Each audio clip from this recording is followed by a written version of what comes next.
Doctor مصدق صاحب 2013 میں بھی مسائل اسی قسم کے تھے، ملتے جلتے شکایات تھی عمران خان کی بھی، جو اب یہ لوگ شکایات ریز کر رہے ہیں، وہ شکایات نہیں ختم ہوئی، باقی سارا کچھ ہوتا رہا، سڑکوں پہ دھرنے بھی ہو گئے، مارچ بھی ہو گئے، پروٹیسٹ کے لیے ریلیز بھی نکل آئیں. کیسے یہ کام صحیح ہوگا؟ دیکھیں، بنیادی طور پہ میں یہ سمجھتا ہوں کہ آئین جو ہے وہ اجازت دیتا ہے پروٹیسٹ کی، اور اس وقت جو پروٹیسٹ چل رہا ہے وہ آئینی ہے اور آئین کے دائرہ کار میں ہے. میں سمجھتا ہوں کہ ملک کے اندر ملک کی معیشت تباہ ہو گئی ہے، جو لوگ اپنے بجٹ پورے نہیں گھروں کے کر پا رہے.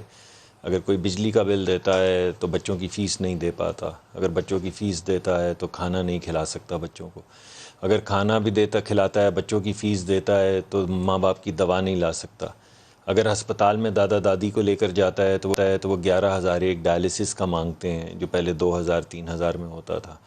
اس جو ٹیسٹ مفت ہوتے تھے ان کو پر فیس لگ چکی ہے. تو لوگوں کے اب بجٹ پورے نہیں پڑ رہے، اور ہم لوگ کیونکہ ووٹ لے کر آئیں تو ہم اس آواز کو بلند کرنا چاہیں گے، پروٹیسٹ کرنا چاہیں گے. لیکن پھر آپ کا بنیادی نقطہ ان کی نااہلی ہی رہنا چاہیے کہ یہ لوگ انکمپیٹنٹ ہیں، ان سے اکانومی نہیں چلی ہے، مہنگائی بڑھ گئی ہے، روزگار کے مواقع کم ہو گئے ہیں، انڈسٹری سلو ڈاؤن ہو گئی ہے.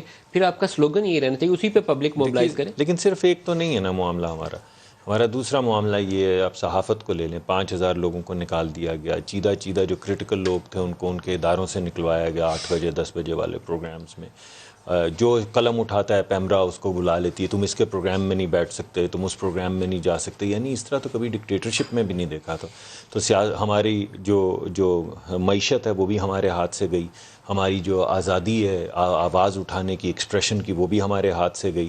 سیاست میں ہم کافی دیر سے کہہ رہے ہیں کہ نیبز زدگان جو ہیں ان کو انہوں نے سیاسی ٹول کے طور پہ نیب کو استعمال کر کے کسی کو پھانسی کی چکی میں، کسی پہ ہیروئن کا کیس، کسی پہ 35 کلو، کبھی قسمیں کہ ہمارے پاس ویڈیو ہے، پھر وقت پہ دیں گے، پھر عدالت میں دیں گے، پھر نہیں ویڈیو نہیں.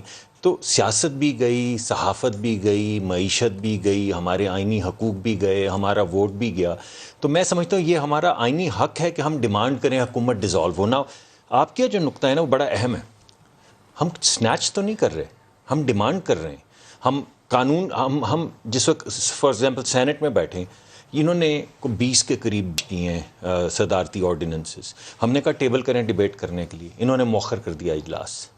61 دن کے بعد اجلاس بلایا، پھر اگلے دن یہ کہا کہ نہیں اگلے اجلاس میں پیش کریں گے. وہ اگلا اجلاس 61 دن بعد ہوگا، 161 دن بعد ہوگا، کسی کو نہیں پتا. تب تک وہ آرڈیننس اپنی مدت بھی گزار چکے ہوں گے. اب تو بنیادی جو نکات ہیں وہ یہ ہیں کہ آپ پارلیمان کو بالکل جیسے زبانی لعنت ڈالتے تھے، اب اپنے طریقہ کار سے لعنت ڈال رہے ہیں.